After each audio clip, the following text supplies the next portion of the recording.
ರೋಣ ಸರ್ಕಾರಿ ಮಾದರಿ ಶಾಲೆಯ ನಿವೃತ್ತ ಶಿಕ್ಷಕರಿಗೆ ಮಾಜಿ ವಿದ್ಯಾರ್ಥಿಗಳಿಂದ ನೆನಪಿನ ಗೌರವ.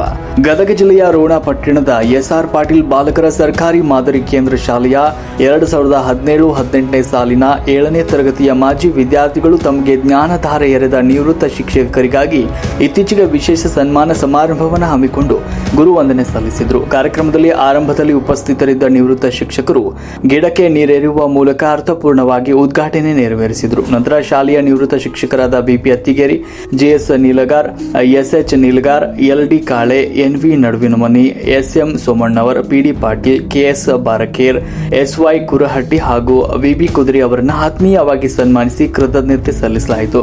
ವಿದ್ಯಾರ್ಥಿಗಳು ಈ ಸಂದರ್ಭದಲ್ಲಿ ಅನಿಸಿಕೆ ಹಂಚಿಕೊಂಡರು. ಕಾರ್ಯಕ್ರಮದಲ್ಲಿ ಮಾಜಿ ವಿದ್ಯಾರ್ಥಿಗಳು ತಮ್ಮ ಶಾಲಾ ದಿನಗಳ ಮಧುರ ನೆನಪುಗಳನ್ನು ಹಂಚಿಕೊಂಡರು. ಹಳೆಯ ವಿದ್ಯಾರ್ಥಿ ವಿನೋದ್ ಜಿಡಿ ಬಾಗಿಲು ಮಾತನಾಡಿದರು. ನಮ್ಮ ಬಾಲ್ಯದ ಶಾಲಾ ದಿನಗಳಲ್ಲಿ ಕನ್ನಡ, ಗಣಿತ ಹಾಗೂ ಹಿಂದಿ ಸೇರಿದಂತೆ ಎಲ್ಲಾ ವಿಷಯಗಳನ್ನು ನಮ್ಮ ಶಿಕ್ಷಕರು ಅತ್ಯಂತ ಮುತುವರ್ಜಿಯಿಂದ ಕಲಿಸಿಕೊಟ್ರು. ಅವರು ನೀಡಿದ ಶಿಸ್ತು, ಮೌಲ್ಯಯುತ ಶಿಕ್ಷಣದ ಪರಿಣಾಮವಾಗಿಂದು ನಾವೆಲ್ಲರೂ ಸಮಾಜದಲ್ಲಿ ಉತ್ತಮ ಪ್ರಜೆಗಳಾಗಿ ರೂಪುಗೊಳ್ಳಲು ಸಾಧ್ಯವಾಗಿದೆ ಅಂತ ಗದ್ಗದಿರಾಗಿ ನುಡಿದ್ರು. ಮತ್ತೋರ್ವ ಮಾಜಿ ವಿದ್ಯಾರ್ಥಿ ಸಂದರ್ಭದಲ್ಲಿ ಮಾತನಾಡಿ, ಸರ್ಕಾರಿ ಶಾಲೆಯಲ್ಲಿ ಕಲಿತ ನಮಗೆ ನಮ್ಮ ಗುರುಗಳು ಕೇವಲ ಪಾಠ ಹೇಳಿಕೊಡಲಿಲ್ಲ, ಬದುಕಿನ ಹಾದಿಯನ್ನು ತೋರಿಸಿದ್ರು. ವರ್ಷಗಳ ಕಳೆದರೂ ನಮ್ಮ ಮೇಲಿರುವ ಅವರ ಪ್ರೀತಿ, ವಾತ್ಸಲ್ಯ ಯಾವತ್ತೂ ಕಡಿಮೆಯಾಗಿಲ್ಲ. ಅಂತಹ ಮಹಾನ್ ಚೇತನಗಳನ್ನ ಒಂದ್ ಕಡೆ ಸೇರಿಸಿ ಗೌರವಿಸುವ ಅವಕಾಶ ಸಿಕ್ಕಿದ್ದು ನಮ್ಮ ಭಾಗ್ಯ ಅಂತ ತಮ್ಮ ಭಾವನೆಯನ್ನ ಹಂಚಿಕೊಂಡ್ರು.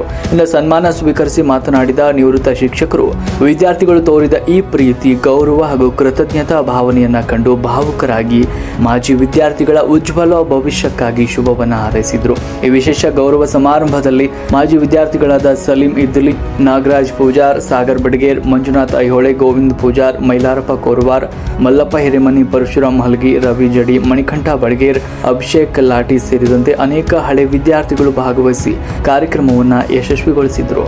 ವರದಿ ಅಭಿಷೇಕ್ ಕೊಪ್ಪದ್, ರಾಷ್ಟ್ರಕ್ರಾಂತಿ ನ್ಯೂಸ್, ರೋಣ.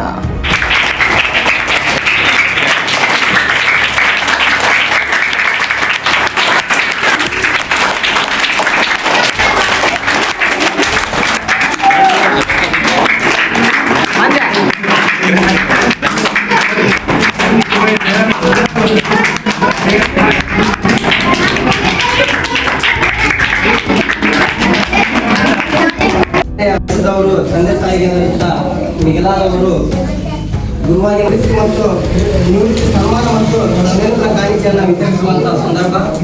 ಎಲ್ಲ ಗುರುಗಳು ಕೂಡ ಈ ಸವಿನೆನಪಿನ ಕಾಣಿಕೆ ಮತ್ತು ಸನ್ಮಾನವನ್ನು ಸ್ವೀಕರಿಸಬೇಕಾಗಿ ಕೇಳ್ಕೊಳ್ತೀನಿ.